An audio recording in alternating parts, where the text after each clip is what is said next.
Et salut à tous et à toutes, j'espère que vous allez bien. On est parti sur une nouvelle vidéo où aujourd'hui je vais vous parler des 5 erreurs que je vois le plus en street workout. Et principalement aujourd'hui on va parler du handstand. Donc 5 erreurs que tu fais sur le handstand. Et je sais que tu les fais, me dis pas le contraire, j'en suis persuadé. Donc normalement à la fin de cette vidéo, tu auras tous les prérequis pour débloquer tes premières secondes de handstand dans les jours qui arrivent. Et reste jusqu'à la fin car j'ai une petite surprise pour toi. Donc j'ai hâte de te montrer ça. Et on part tout de suite sur la première erreur. Mais avant ça, café. Ah, hey, je suis tout SWA ou quoi? Code Lucas5 sur la boutique pour me soutenir. Meilleure marque street workout en France. La première erreur, c'est que tu lances ton équilibre dans le vide sans comprendre ce que tu fais. Tu vas lancer dans tes séances 10, 20, 30 fois ton équilibre sans jamais tenir une seconde en te disant « Ouais, mais dans les semaines qui arrivent, je vais commencer à tenir une seconde, puis 2, puis 3, et peut-être par chance, je vais réussir à l'avoir. » Ça, c'est l'erreur qui est la plus connue, que tout le monde fait. Et même quand tu en es conscient, tu le fais encore. Moi, le premier,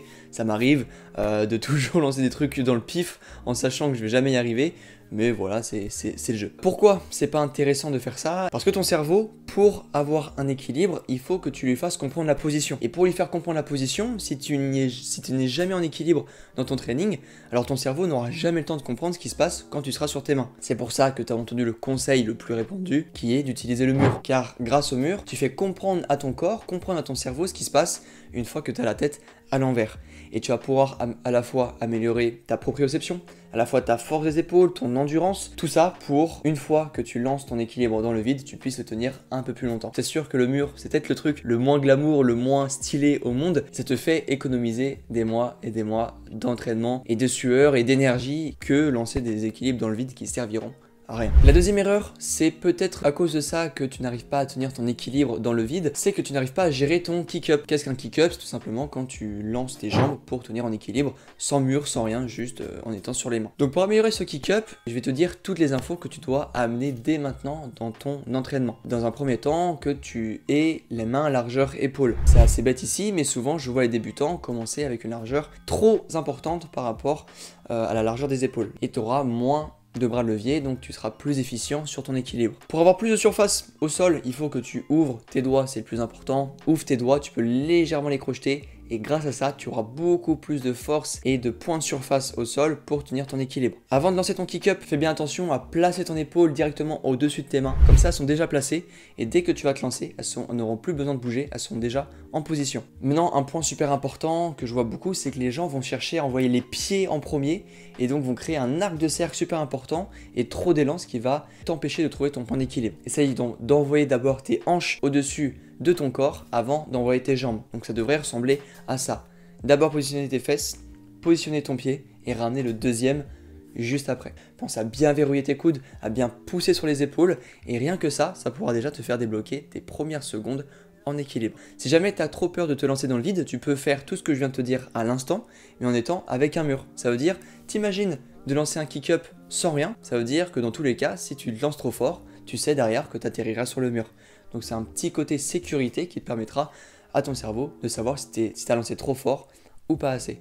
Une troisième erreur qui peut te faire stagner si tu as déjà ton équilibre mais que tu stagnes et que tu n'arrives pas à déplacer par exemple le palier des 10 secondes, c'est que tu fais que la même chose tout le temps. Ça veut dire potentiellement que tu fais que du sol, tu lances, tu essaies de te tenir un max, tu arrêtes, la séance d'après tu fais la même chose, la semaine d'après tu refais du sol, pareil, tu fais toujours la même chose sur ton équilibre. Le secret pour être le plus fort en équilibre, c'est de varier énormément tes prises.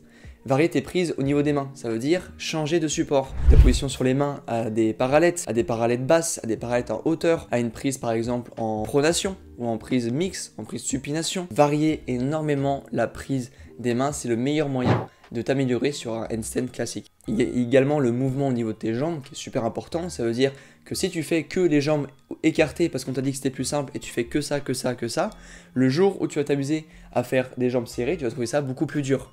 Donc amuse-toi à varier énormément tes jambes, à faire à la fois des jambes serrées, à la fois les jambes ouvertes, à la fois par exemple en diamant, les genoux fléchis, à bouger un peu tes jambes dans le vide. Amuse-toi vraiment à mixer ton travail dans le handstand. Ça, c'est quand tu auras commencé à débloquer tes premières secondes. Et c'est là que tu pourras commencer à dépasser des paliers super importants, comme le palier des 30 secondes ou le palier de 1 minute, car l'équilibre de base sera pour toi super facile. le petit café. L'erreur numéro 4, c'est que tu négliges la forme de ton handstand. Et je vais te donner toutes les raisons pour lesquelles tu vas toujours être moche. Le truc nul. Pourquoi tu es moche?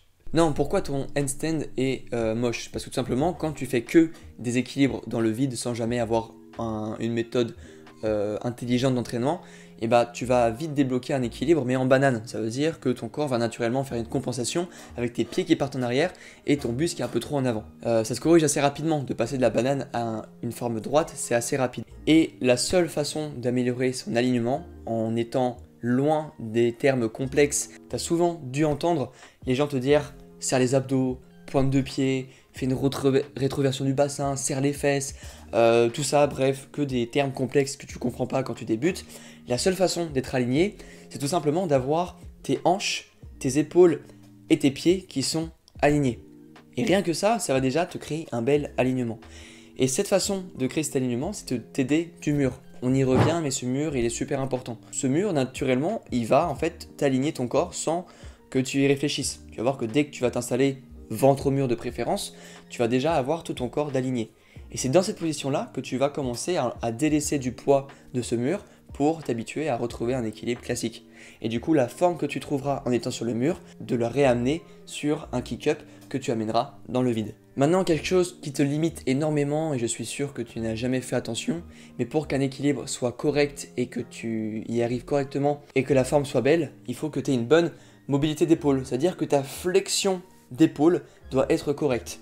Pour savoir si tu as une bonne flexion d'épaule, un exercice qui est assez simple, tu prends un élastique que tu mets sous tes pieds et que tu prends dans les mains, tu vas tendre les mains au-dessus de ta tête, essayer de créer un alignement, et si tu vois que ton élastique ne passe pas par tes épaules, tes hanches et tes pieds, et bah tu n'as pas une bonne mobilité d'épaule. Et si par exemple tu vois que tout se passe bien et que ton élastique est droit, ton corps est droit, ça veut dire que tu as la mobilité pour avoir un bel alignement en équilibre. Donc comment faire pour amener une mobilité d'épaule si jamais tu sens que c'est ton point faible?